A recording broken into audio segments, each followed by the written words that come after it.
Bismillah. Assalamualaikum warahmatullahi wabarakatuh. Alhamdulillah.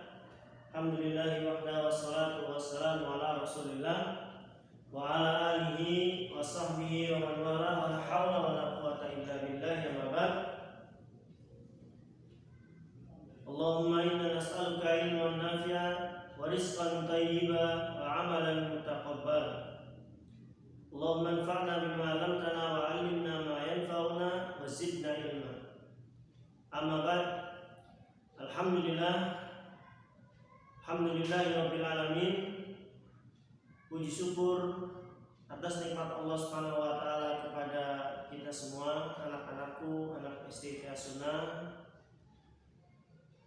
Dalam keadaan apapun, wajib atas kita bersyukur kepada Allah Subhanahu wa taala. Termasuk di masa seperti ini, di masa pandemi COVID-19, kita wajib terus bersyukur kepada Allah Subhanahu wa taala. Karena jika dibandingkan nikmat yang Allah berikan kepada kita dan ujian yang Allah berikan kepada kita, masih lebih banyak nikmat yang ada pada kita. Artinya nikmat Allah jauh lebih banyak kita dapatkan. Alhamdulillah, walaupun dalam masa pandemi ini ya kalian belajar di rumah dan Ustaz tetap ke sekolah untuk mengajar kalian walaupun lewat video ini, tetapi semoga tidak mengurangi keberkahan ilmu yang ada pada diri-diri kita. Baik anak-anakku, kita pelajaran akidah dulu. Ya, pelajaran akidah nanti di kelas 5 insyaallah saya ngajar diniyah, akidah, kurdis, fikih ya insyaallah. Baik, silahkan kalian buka dulu bukunya, buku akidah. Lihat halaman 1 pelajaran pertama. Judulnya adalah iman kepada qada dan qadar. Baik, sebelumnya anak-anakku, ya kalau di kelas biasanya Ustaz panggil 1-2 orang untuk menyebutkan rukun iman. Ya, nah sekarang Ustaz tunjuk kalian, siapapun yang lihat video ini, setelah Ustaz minta kalian menyebutkan rukun iman, kalian sebutkan. Ustaz akan diam kurang lebih 20 detik ya, tapi kalian ketika Ustaz diam, kalian menyebutkan rukun iman pertama, kedua, ketiga, dan keempat sampai ke 6. Baik, semuanya mari kita baca rukun iman. 1, 2, 3.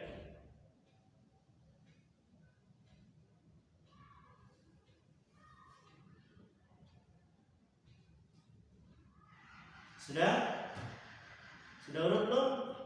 Awas, rukun iman ini tidak boleh kalian bolak-balik.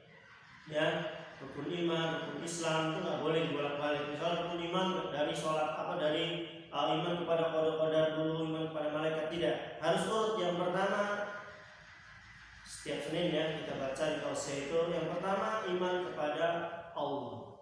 Yang kedua iman kepada malaikat-malaikat Allah. Yang ketiga iman kepada kitab-kitab Allah. Yang keempat iman kepada Rasul Allah. Yang kelima iman kepada yaumul akhir atau hari kiamat. Dan yang keenam iman kepada qada dan qadar, baik yang buruk maupun yang baik.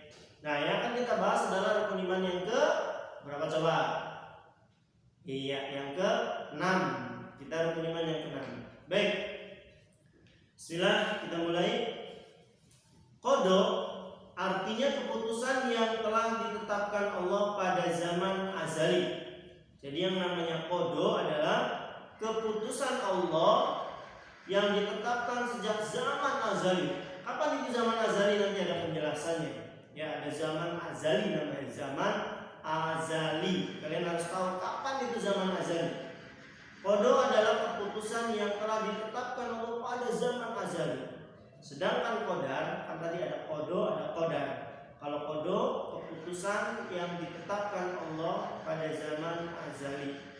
Sedangkan qadar artinya terjadinya sesuatu sesuai dengan keputusan Allah tersebut. Allah memutuskan sejak zaman azali bahwasanya tahun 2019 akhir sampai pertengahan tahun 2020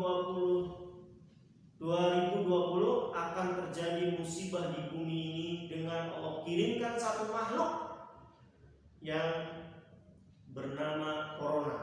Misalkan Allah sudah tetapkan sejak zaman azali. Nah, ketika akhir 2009 terjadi itu corona yang mulai dari Wuhan di Cina sampai menyebar ke seluruh penjuru dunia, ini kan sudah terjadi. Ini namanya qadar. Gampangnya gini deh. Kalau qada itu belum terjadi, tapi sudah ditetapkan oleh Allah akan terjadi ini. Nih kayak Ustaz sekarang duduk di sini, ya Allah sudah qadakan sejak zaman azali. Nah, sekarang Ustaz duduk di sini nih hari Sabtu sekarang ya.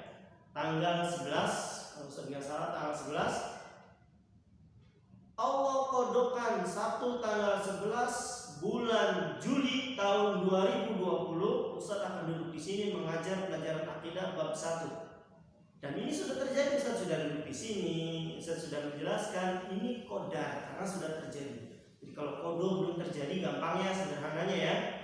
Tapi kalau qadar sudah terjadi, itu bedanya. Tapi kita orang Indonesia biasanya suka bilang takdir. Apa sih itu takdir?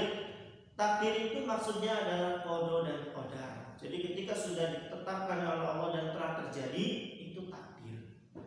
Ya takdirnya memang seperti itu. Misal ada hari ini ada sandung, lecet dikit ya.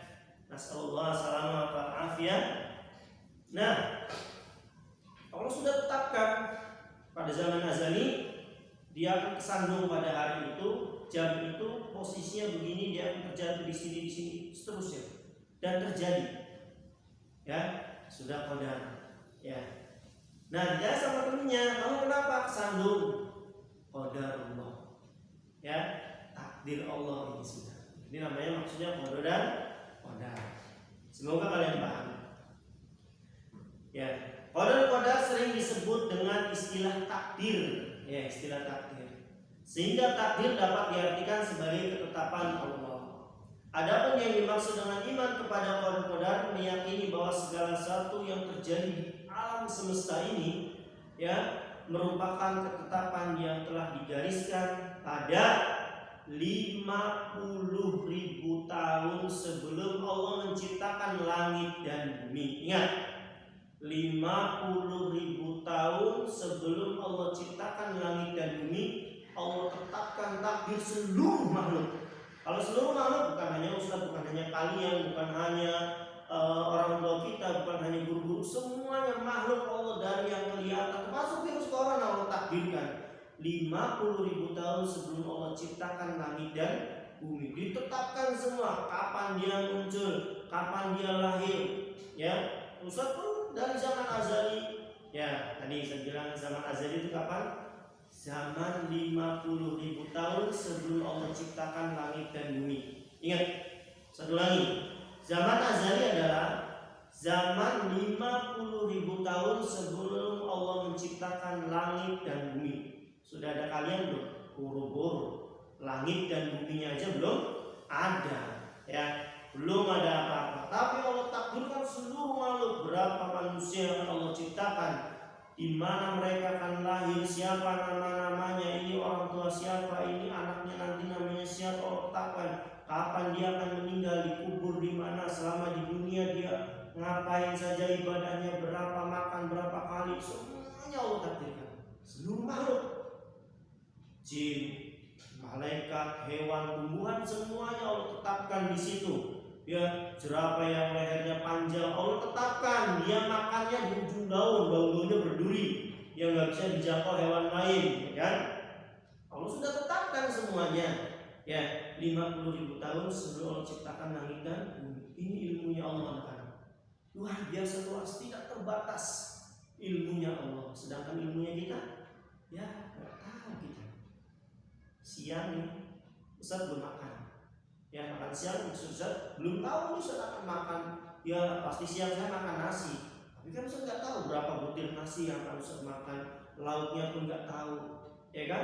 Karena belum dapat makan siang. Nah, maka Allah tahu hari ini Sabtu Ustaz akan makan apa, lauknya apa, berapa butir nasi yang dia makan, berapa teguk air yang akan Ustaz dapatkan. Allah sudah tetapkan 50.000 tahun sebelum Allah ciptakan langit dan bumi. Luar biasa ilmunya Allah. Baik, kalian paham apa itu takdir azali? Takdir yang ditulis pada 50.000 tahun sebelum Allah ciptakan langit dan bumi. Iman kepada qadar termasuk rukun iman yang ke-6 tadi yang saya bilang. Hal ini disebutkan dengan jelas dalam sabda Rasulullah SAW ketika malaikat Jibril bertanya kepada beliau. Malaikat Jibril pernah turun ke bumi, ya, menyerupai seorang laki-laki. Dan memang malaikat kalau turun ke bumi merubah wujudnya menjadi manusia selalu menjadi laki-laki, tidak pernah sekalipun menjadi perempuan. Pernah turun, ya. Dan di sini sangat panjang. Jibril merubah wujudnya menjadi seorang laki-laki dan bertanya tentang rukun iman, rukun Islam. Ya, lalu dijawab oleh Rasulullah SAW, antuk minabillahi wa malaikatihi wa kutubihi wa rusulihi wal yaumil akhiri wa tu'mina bil qadari khairihi wa syarrihi. Rukun iman adalah engkau beriman kepada Allah, kepada malaikat-malaikat Allah, kepada kitab-kitab Allah, kepada nabi-nabi Allah dan rasul-rasul Allah, kepada hari kiamat dan kepada qada dan qadar yang baik dan yang buruk atau kepada takdir Allah. Itu rukun iman. Baik. Coba buka halaman 2. Situ ada hadis Rasulullah SAW, ya. Agar tidak terlalu panjang, saya bacakan artinya saja.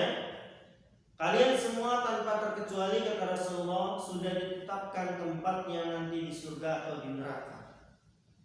Ingat tadi saya bilang awal, takdir kita sudah ditetapkan Allah sejak zaman azali. Selama hidup Ustaz akan makan apa saja, minum apa saja, berapa kali ketawa, berapa kali tersenyum, berapa kali tidur, dan seluruhnya Allah sudah tetapkan. Termasuk kelak kita di akhirat di surga atau di neraka. Nah, kalian pasti bertanya, Ustaz, kalau saya ditakdirkan di neraka, berarti sholat saya sia-sia sampai Ustaz. Kalau memang takdir saya sudah di neraka, atau sebaliknya Ustaz, kalau saya takdirnya di surga, berarti saya nggak usah ngapa-ngapain, nanti juga masuk surga. Betul nggak perkataan itu? Jawabannya salah besar.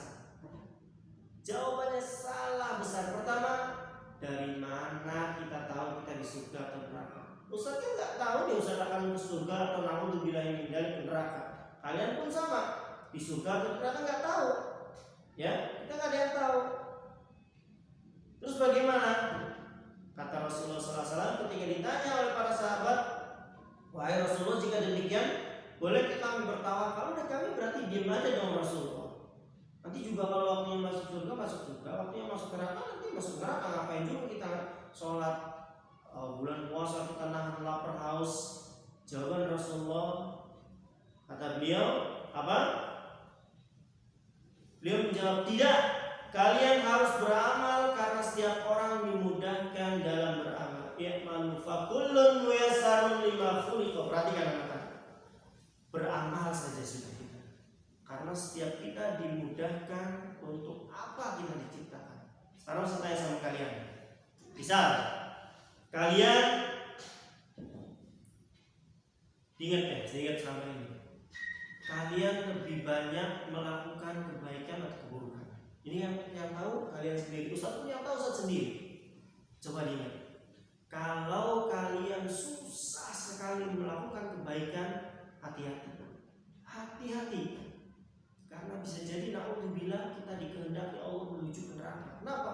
Karena mengamalkan kebaikannya sulit.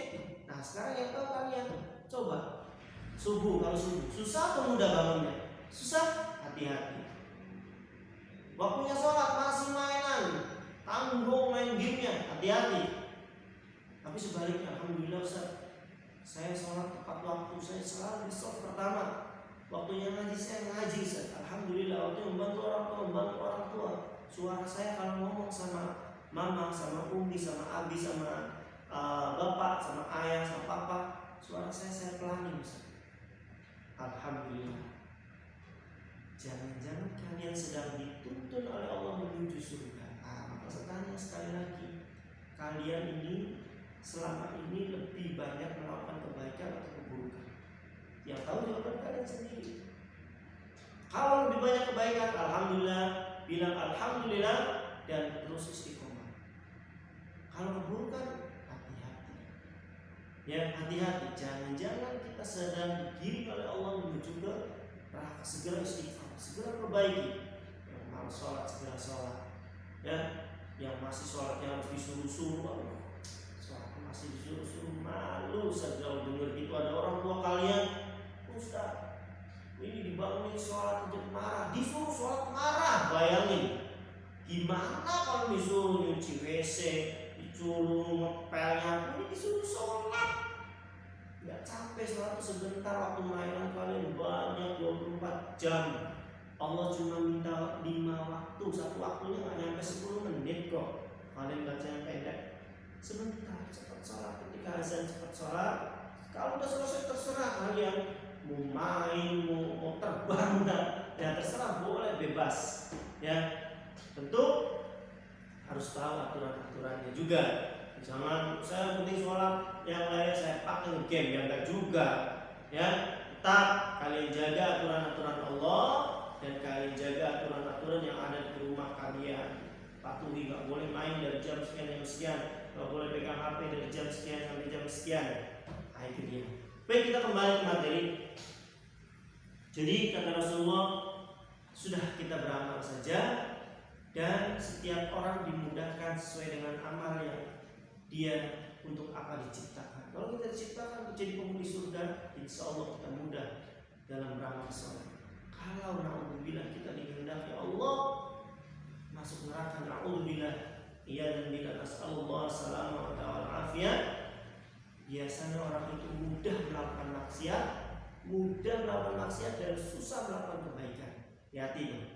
Kalau mudah melakukan maksiat dan susah melakukan kebaikan, hati-hati, harus banyak istighfar. Minta doa orang tua. Ya, baik. Di situ pun ada surat Al-Lail ya, ayat ke-5 sampai 10 kalian bisa baca. Nah sekarang biasanya di kelas Ustaz suruh baca dulu, sekarang pahamnya kalian pun sekarang Ustaz suruh baca. Ya, sekarang coba semuanya baca halaman 2 yang sekarang aku paham. Ustaz kasih waktu kurang lebih 15 detik, kalian baca. Ya, setelah itu kalian kerjakan evaluasinya. Baik, coba sekarang baca dulu semuanya sekarang aku paham.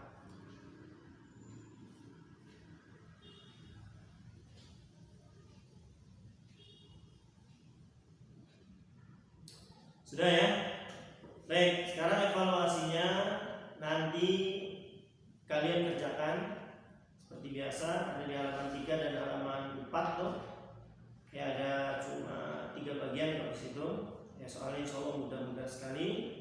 Kalian kerjakan, habis itu difoto, scrap. Ini juga, scrap. Habis itu dikirim ke WA. Ya, WA-nya Ustaz, kalian simpan nomor WA Ustaz di Japri, jangan di grup. Kalau di grup pasti nanti penuh. Ya, cukup Japri ke Ustaz. Ya, nomor Ustaz disimpan dan Ustaz insya Allah akan koreksi hasil dari evaluasi kalian. Baik, kalau ada pertanyaan boleh nanti lewat PA. Ada yang nggak paham Ustaz ini maksudnya apa, ini maksudnya apa, boleh kalian nanya lewat Japri ke Ustaz. Insya Allah Ustaz akan jawab semampu Ustaz. Dan kurang lebihnya Ustaz mohon maaf. Wabillahi taufiq wal hidayah. Assalamualaikum warahmatullahi wabarakatuh.